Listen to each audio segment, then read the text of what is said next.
everybody, and welcome back to OTT Executive Podcast, where we interview leaders in the industry and get to know a little bit about them and a little bit from them. So today we're joined by Scott Olechowski, who's the co-founder and chief product officer for Plex. Welcome, Scott. Hey Brian, how you doing?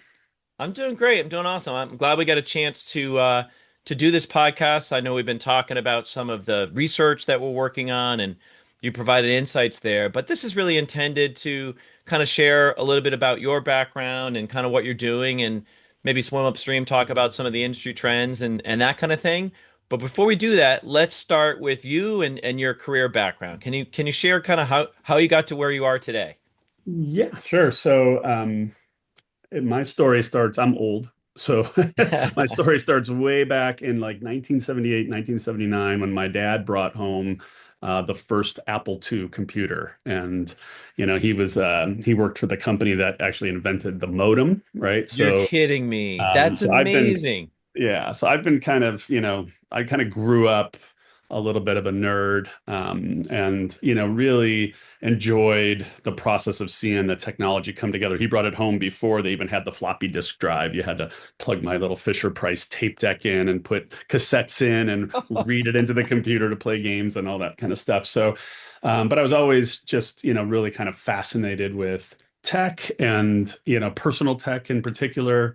As I grew up playing in a band. I played guitar. So I was like, I had the music thing and I had the media thing and the tech thing all kind of like wrapped up into, Same you side of know, the brain, I think, right? The tech and the music side of things sometimes, yeah. yeah, I think so too. I just, really enjoyed that intersection of entertainment and media and tech. And I didn't know what I would be doing in the future, but it always felt kind of right that would be something in there. I grew up outside of Chicago and went to school at DePaul University there. And I decided kind of early, having grown up with the computers and had been online when we were doing BBSs. This is well before the internet, dialing into other people's homes and, talking on their computers and leaving messages, and someone else would dial in later and respond. And, started off with that when I went to college. That was like never like there was an internet, right? It was before the web, but it was like the internet. I was just like, okay, you can kind of feel where this is going. It was a really Hmm. fun time. But I also knew enough about myself that I wasn't going to be a programmer, right? I'm more of a hack on that front, and I just can't sit still long enough to actually, do that kind of thing. So I decided, I'm probably going to be better off on the business side of things. So I actually went to school for marketing and management, and but then, kind of beer money was by, helping people build databases for their, small businesses and things like that. So I got started, I was still kind of, working on tech, but more from a business angle. Did some startup stuff and ended up in Silicon Valley for many years, and did some enterprise software stuff and ended up with a company that got acquired and then acquired again into Cisco systems. And then learned a lot, but on the side kind of decided that I needed something that was going to keep me from going insane. And Plex actually started as a hobby back in like 2007, 2008. No way. That is so interesting. All right, that's a great background. I love it. Very succinct too. Congratulations on that one. That's unlike Um, me. so so tell me about that. So, a lot of startups or a lot of good ideas start with, hey, this is cool for me, something I want to do, and then you understand the commercial value and then kind of grows from there. What was the genesis of Plex? Okay, so I'll give you hopefully a quick little rundown of how this came to be. So, my wife and I now have five children, and had our first in 1999, and that was right around the time that Nikon came out with their Coolpix, that were one of the original consumer digital cameras. And so we had lots of photos, lots of digital photos, and small little postage stamp size videos, and all that at the time. This is obviously way before the iPhone. But I also had ripped our entire CD collection and started recording like over the air broadcasts with my TiVo and, other things. And as the kids started growing up, they would have DVDs and they would use them as weapons and make sandwiches out of them. And I couldn't afford to keep buying the same DVDs over and over again. So I started ripping those. So I had this really, extensive digital media collection, Hmm. and I could watch it up in my office on my computer, but I couldn't really connect it to my stereo or my, TV where I wanted it. So I started hacking on stupid stuff. I remember I was connecting like these rack mount servers behind the TV because they would fit, and I would have it hooked up to the TV, and then you'd have like a little RF keyboard with a trackball on it, and you were using Windows Explorer to bring up, DCN 1976.jpg and whatever. And I'd be sitting on the couch trying to navigate File Explorer, Windows Explorer on the TV, and my wife was like, "No." You This- mean so you're trying to do like a slideshow on the TV yeah, like a and grab your slideshow or media just from it? watch Okay. a movie, trying to launch it there, and it was just like it was not a great experience. And Yeah. that's what kind of set me on the quest was like, all right, I have this, got all this stuff. The kids, the family would enjoy this, but no one can use it. And it's not Hmm. so then I really did start trying to figure out, okay, what is the best way to get my media onto these devices? Hmm. And fortunately, I hooked up with, found this thing called XBMC, Xbox Media Center, which is people would hack their original Xbox. There was a game that you could glitch at a certain moment, and you could then, root it and be able to install your own software. And these guys had made this open source, incredible system that ran on the Xbox, but they didn't make that Xbox anymore. I had to buy mine off of Craigslist. I met some guy in like a Office Depot parking lot and went, trunk to trunk and paid him money for it. And and it worked great. It was really awesome. It was beautiful. It worked. But as soon as you had a second TV, then you ran into a problem. Either A, you couldn't get Hmm. another one of these devices, and B, they didn't really talk to each other and Hmm. all that. So right around that same time, the Apple had their Mac Mini, like kind of early revisions of the Mac Mini, and we decided, man, it would be awesome if we could get this running on there. So we started looking around, and I met my co-founder online, working on it. He basically at the same time was trying to solve the same problem, and he's an actual developer. And together we just teamed up and, basically spawned Plex out of this kind of mutual desire to create a centralized media server that could gather all of your media and get it out to all your devices. And around that time, the iPhone was out, right? And Yeah. the Roku was doing Netflix, and you were starting to see this kind of app explosion Hmm. happening out there, and all these different things and silos of media being created. And Hmm. at first, again, it was a hobby, but um, I don't know, about 2009, 2010, LG Hmm. Electronics, someone from Seoul, Korea reached out and said, "Hey, we think you guys might be part of the future of television. Would you come to Korea and talk to our CTO and, 100 of his people and talk about what you guys are doing?" And by the end of that day, they decided they wanted to invest. They wanted to get it running on their new smart TV coming out in a couple months and demo it at CES, and they wanted to invest in the company. And that's That what we had quickly and went from we had to hobby decide. We to hadn't even real. formed a yeah, that's true. And we had to decide, like, are we going to form a company? Because Yeah. we hadn't even done that yet. Again, it was still a hobby fun Wow. time. And then we had to kind of sit down and say, okay, is there a business here? What does that business look like? What problem are we really going to solve? Yeah. And I have decks from 2010, 2011 that talks through, yeah, we're going to solve this personal media problem, but there's a broader problem here. There's a problem Hmm. around, all these silos being built up and all these different Hmm. hardware platforms that are going to be doing it. And something needs to be at the center of this, right? And we kind of decided that we could be part of that layer of helping people discover content and access content and do it across all these devices as a web, mobile, TV operating system, connected TV solution. So a lot of the stuff we're doing today is really kind of was, if you look at the roadmap from back then and where we are now, we're finally actually kind of got a lot of the pieces together that we envisioned early on. It's just taken us a couple of years to get here. That what a great story. I mean, that could be like a Harvard business case study. I mean, it's just like the whole evolution that you just kind of took us through. You identified a problem, it was sort of personal, and then very quickly became commercialized because you kind of and that's I think that's where a lot of innovation comes from, right? It's kind of self-serving at first, and then you're like, wow, we're on a trend here. There's a real problem that we're solving. Yeah, there's other Um, people share this need. Yeah. and then getting the investment and then commercializing it. That's all 2007. That's when I started trying to research, and I was coming out of cable, telecom, wireless, and actually competing with Cisco at one company. When this thing, we called it triple play at one point, and then Yep. IPTV, internet TV, OTT, I actually wrote one of the original reports kind of coining. I don't get credit for coining the phrase, but definitely helping to promote it. And then things just really took off into the streaming world. So thank you for that. That's a great background on your career and also Plex. How did things evolve from there? Like, take us to the current, day in Plex world. Okay.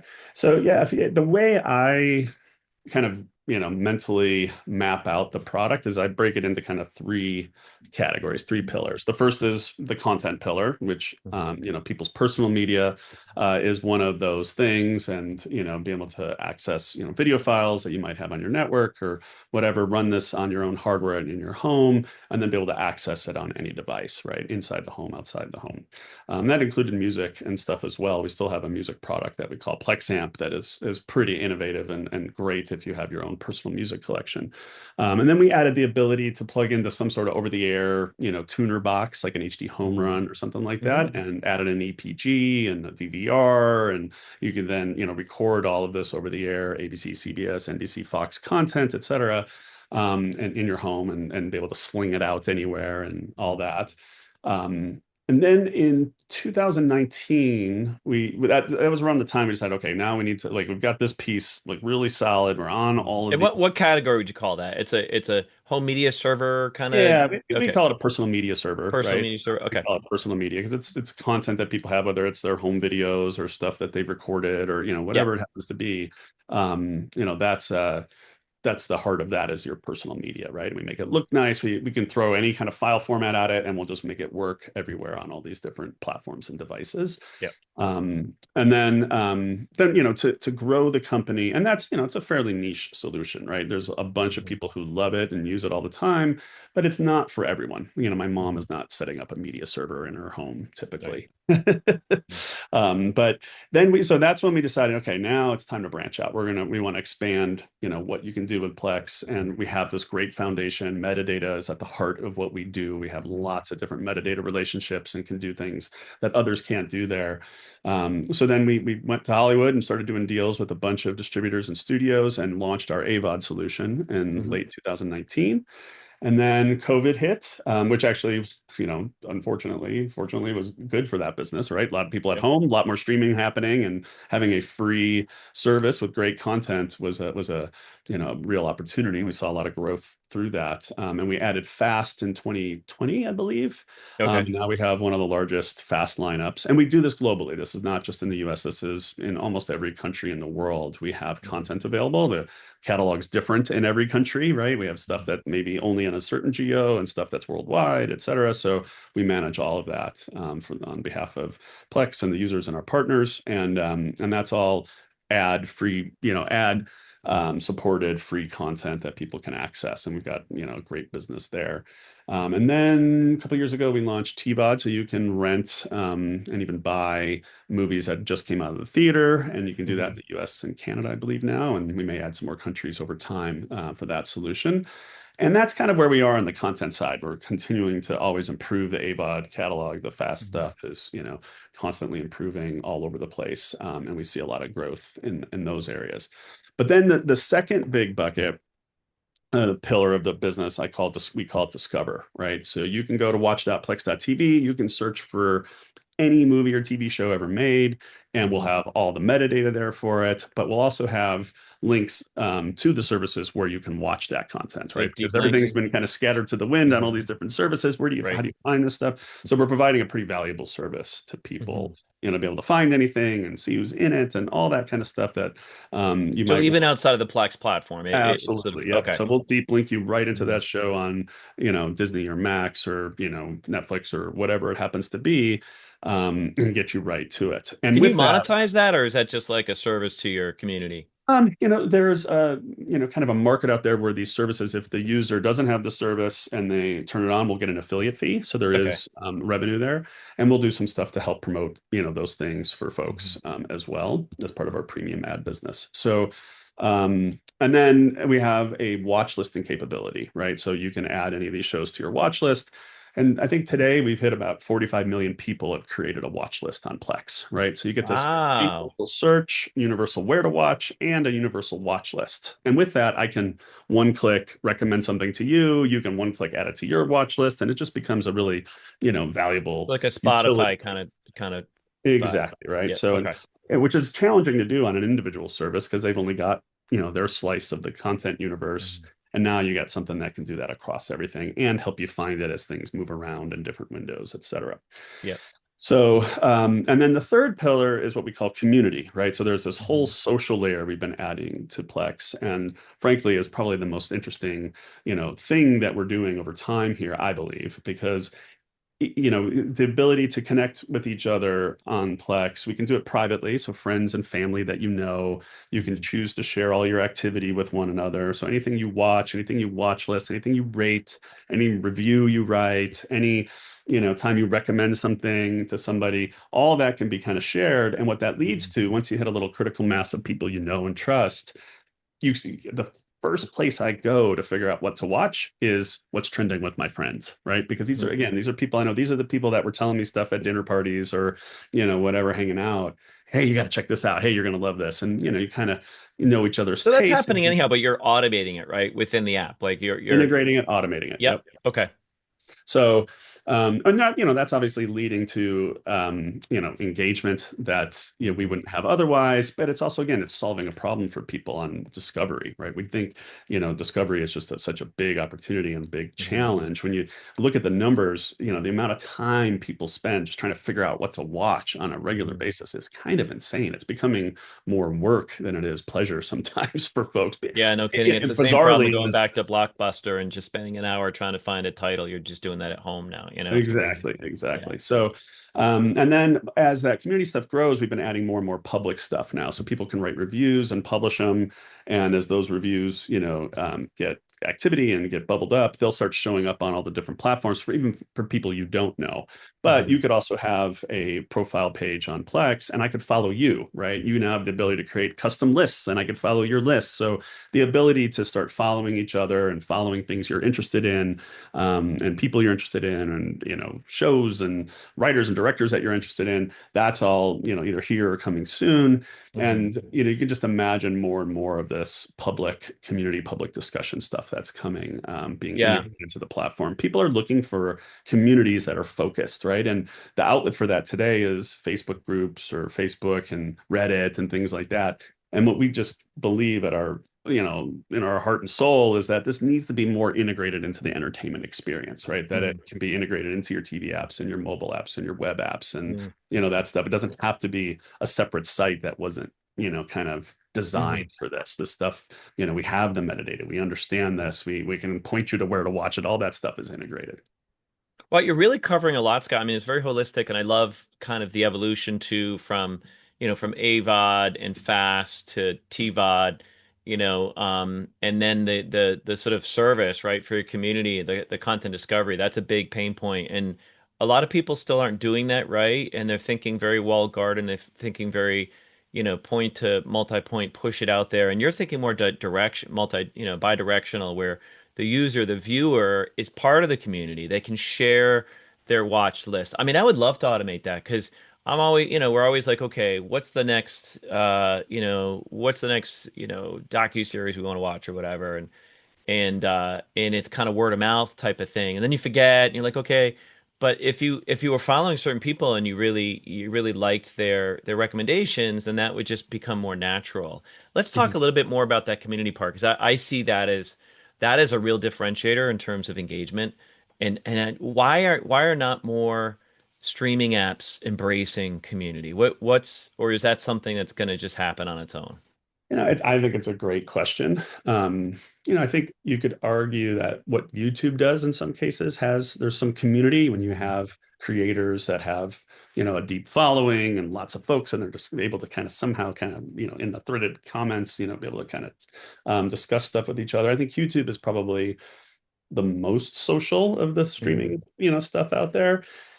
Clearly, other folks have kind of dabbled in it. I think Netflix had some social stuff. I think it's tough to do it when it's just one content silo, right? I think it's tough if, you have Netflix and I have Disney Plus and now we want to talk about something and we don't even have it. Like you need something that's a little bit more independent in the middle of this that is not tied to a hardware platform. It's not Roku only or Amazon Fire only or Samsung only, and it's not Netflix only or Disney only or Max Hmm. only or whatever.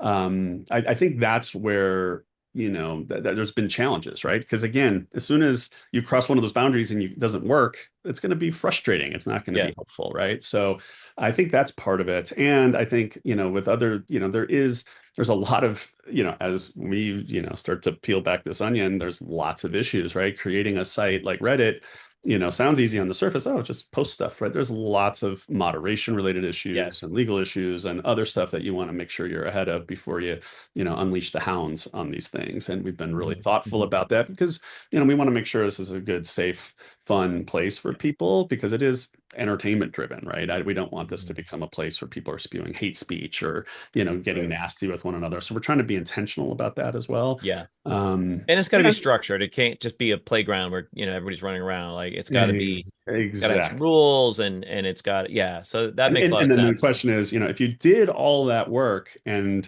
it was just for your content, would it really be successful? I mean, so I don't know. I Mm, I think it's possible. I think I think you'll see more and more social stuff come into more and more of these platforms, but these platforms have lots of other issues that they're working to solve as well. And I mean, hmm. discovery is still, I think, just a huge issue in and of itself. And I Hmm. I think that the way we're viewing these is that they're totally complementary, right? Like Yep. at some point I may not be in like posting stuff in the community, but I might be reading that. But I also know that this is feeding, my personal friends and all that is feeding the recommendations Plex is going to give me, right? So the goal Hmm. here is to get the signal so that we can provide you the best personalized recommendations.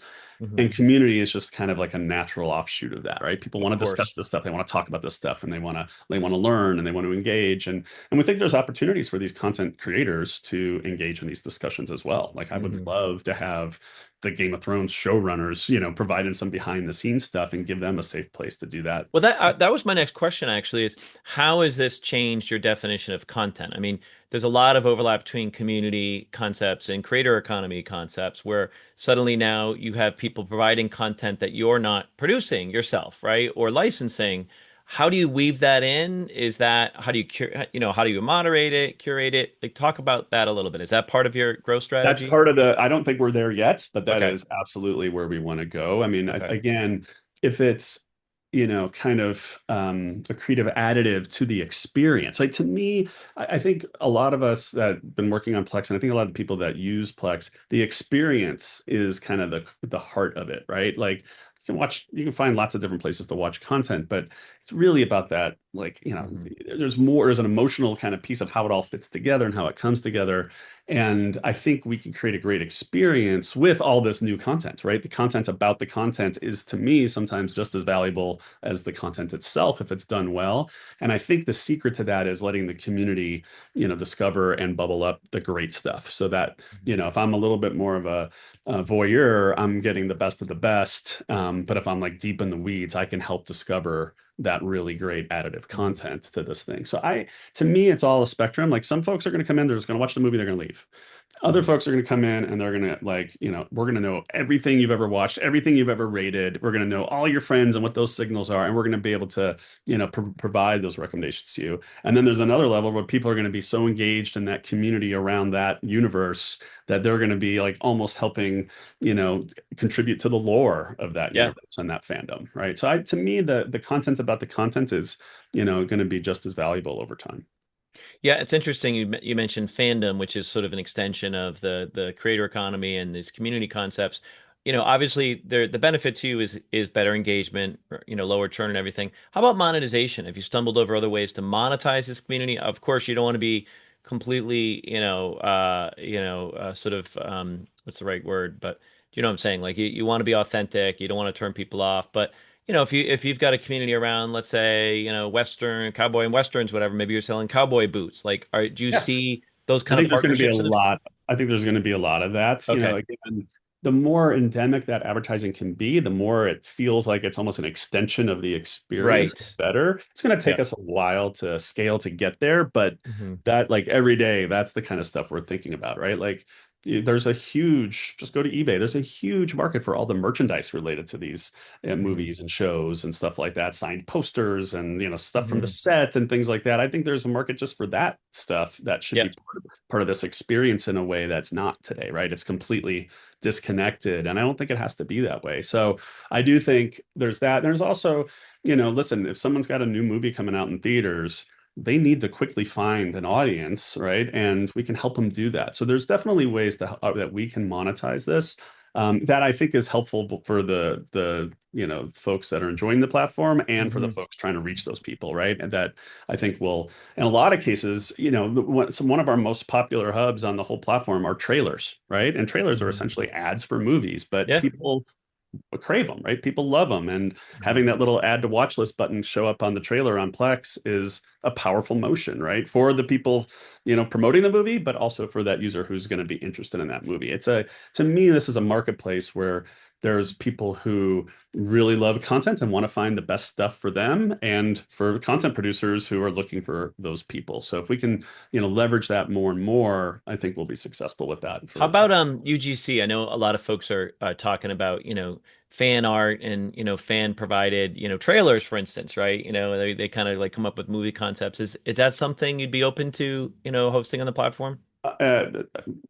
assuming everything's, above board and legal and there's no, copyright issues and things like that, I would think it would be awesome to have, people expressing themselves that way on the Yeah, platform because it's that community that loves this content. They're going to love that fan, fiction type of stuff as well. yeah. My hope is that over the next couple of years, it really becomes a home for all sorts of creative outlet Because like now that. you're mixing into the social media world, right? Because that's already happening there. So I can't let you go until we talk about the burning issue of the last couple of years, which is AI and how it might be shaping the industry, maybe ways that Plex is using it today. How do you see the AI trend and how is it going to change the media and entertainment industry in your view? Yeah, I mean, I'll say there's probably three or four vectors that we're tracking ourselves, right? Well, first is building the tech, using AI to help us build stuff. So, Yep. we're definitely coming up that curve and more of what we're delivering is being, assisted or if not built by AI. And we're so hungry to get features out, anything we can do to accelerate it and, Hmm. take out some of the drudgery or grunt work of building a tech platform that scales to, tens and tens and tens of millions of people. That's awesome, right? It'll help us to deliver better stuff, but, sooner for less, and that's great. So I think that's going to disrupt things in a good way. I mean, obviously there's always an impact on, the shape of what an org looks like, but Hmm. I'll tell you this, like our appetite is insatiable. We need the people to hold these tools. It's not like we're just like, oh, we need less people and we're not, whatever. Right. That's not our attitude. Our attitude, we're a pretty lean, mean machine to begin with, but Hmm. we're like, okay, now we might be able to start to scratch at this appetite. The appetite's not is only going Well, to well, things that you were daunted to even try, you can now do. My wife works in HR, and she says, "Look, you're not going to lose your job to AI. You're going to lose your job to somebody else that's using AI." And get exactly. I and agree and and so wholeheartedly. that's you have to have that sort of I don't know. Anyhow, I think but that I think it's the right orientation. The second is, we're using it to understand the content better because again, the sheer amount of content that's been produced, the Mhm. mediaverse that we're looking at is so big, and the metadata coverage for that is, sometimes very shallow, right? Because it's just not as popular stuff. Um, or, we've seen metadata trends kind of change over time. So Mhm. what people emphasized in the 80s might be different from, today's metadata. So we've got a partner called Vion Labs that we use that we look at every AVOD asset we have. We run it through their system. They give us, a list of genres and micro genres and keywords and moods, and they can do that, on Amazing. a timestamp basis. And it gives us consistent metadata across our entire catalog in a way Mhm. that we just can't get from, the other metadata sources. So that's Mhm. that's a good example of us like really practically using AI to surface stuff that we could not, reliably surface Mhm. before. So that's a really, for us, a valuable, interesting use case, and it's driven a bunch of usage on the platform because of stuff that would have been buried, is now we're finding those needles in the haystack for folks. Mhm. So that's good.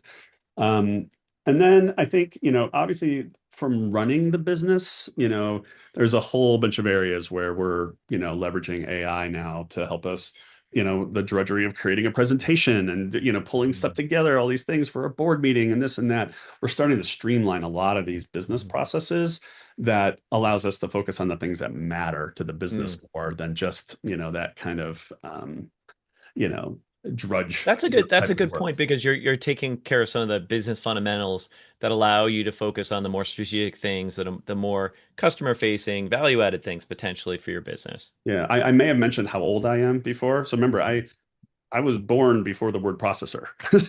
Now I got to see the word processor. I was like, that's a game changer, right? Even for me, I used to have Yes. to type my papers on a typewriter and that sucked. So now I've got, I've seen that. I lived email, I lived mobile, I lived, internet, all this stuff. And to me, this is a big one. And maybe it's a, a bigger step function, but it's that same sort of thing is that it allows people to focus on things that are more strategic, like you said. Yes. And that's the opportunity, right? And I feel like I've lived it enough times where to me this is just like it's as exciting as any. And I think just like with any of this tech, there's going to be downsides, and we're going to have to manage those as a world, as a people. Yeah. It's funny you mentioned that. I mean, I wrote my senior thesis in college on an Apple, I don't know what model it was, whatever, and it ate my floppy drive, right? And I remember the little bomb that would show up on the screen, Yes, which means you're screwed you're basically. opposed. And 35 pages in, and I had to start all over again with my. It was such a nightmare. My professor was very nice. He actually let me submit it after graduation because it took me that Wow. much long.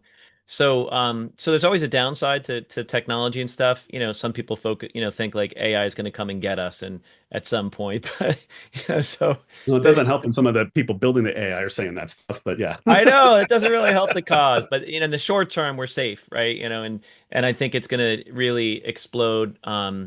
It's going to really prompt a lot of creative juices in people because again, the drudgery, as you said, is going to be easier and things they wouldn't even think to tackle, they're going to take on now. So that's fantastic. Well, Scott, we're pretty much out of time. One of the things we love to do on this podcast is sort of personalize some of the luminaries in the industry, get to know you a little bit. Is there any hobby or interest that you can share with our audience? uh, I have lots of little hobbies, lots of little things, but probably the core one, my wife and I love to travel, right? Okay. So I would say, if I have the free time and I can afford it, even if it's not fancy, we'll go and try to explore some part of the world that we haven't seen. And, we just did a really amazing trip up to the, northern part of Norway to go see the Northern Lights and Oh, nice. do that Although whole the thing. Northern Lights seem to be around here these days. We had them I in know that's true. They're Boston coming last year. down. Yeah. But that was pretty incredible. So if there's ever a chance for us to sneak away and go do something like that, we will take the opportunity. And it's we Plex is a completely remote company, so we don't have an office or anything. We're all spread out. So I get antsy sitting in front of a computer. Remember, I said I didn't want to be a developer because I couldn't sit in front of a computer too long. So That's your travel superpower. is my escape. What's the most exotic place that you visited?